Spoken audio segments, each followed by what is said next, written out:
Hi, I'm Devin. And I'm Lucas.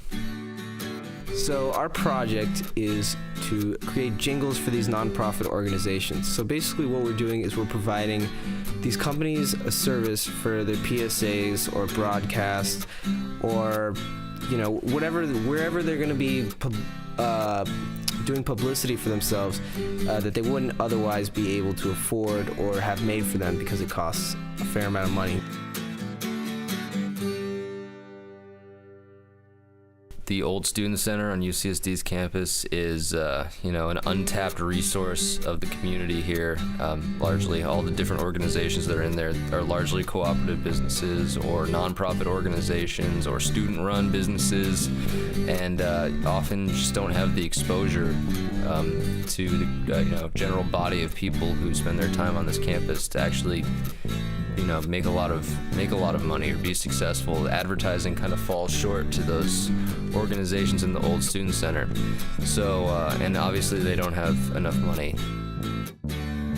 The general store is, a student cooperative business that sells a variety of snacks, junk food, sodas, tobacco products, school supplies, test-taking supplies, textbooks, UCSD clothing, video rentals, a whole smorgasbord of random things. The mission statement of the organization is to provide a lower cost of living to students. Basically, the recording process went somewhat like this. Lucas had an idea for a song. He had his acoustic guitar, played acoustic guitar and sang into his audio interface, did a rough recording of that, sent that to me. I liked it. I agreed that we should go forward with it. We went into the studio. First thing we tracked was acoustic guitar. We tracked electric bass through a DI thing, and it sounded pretty good. Then what we did is we recorded the vocals. We did several takes of the vocals, and then I did rough background vocals. Then what we did is we actually moved the project from a smaller space, so it was about like a 10-foot by 10-foot room, basically, or 12-foot by 12-foot room. We moved it into a 30-foot by 30-foot live room with a full control room and everything like that, and tracked drums, and did all the mixing and the editing in there. I'd say if there's any challenge in this whole thing, it was drums. Everything from getting them here into the studio, setting them up, miking them, and then getting them to sound good in a mix where we have a lot of delicate instruments like voice and acoustic guitar.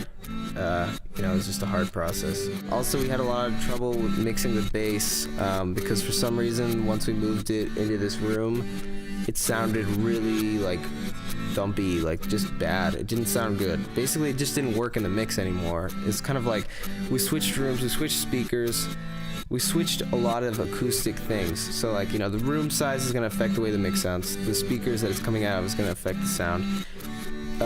Adding drums is going to affect the sound. So we moved it into this bigger room with higher fidelity speakers and a room that's acoustically treated. Choices that we made in that smaller room are going to stand out in a bigger room. Oh, I remember a time when I was still in college, sacrificing money just to gain a little knowledge. I was out on my own, left to my own devices, and I found that higher learning doesn't lead to higher prices at the general store co-op. That's where I tell people I go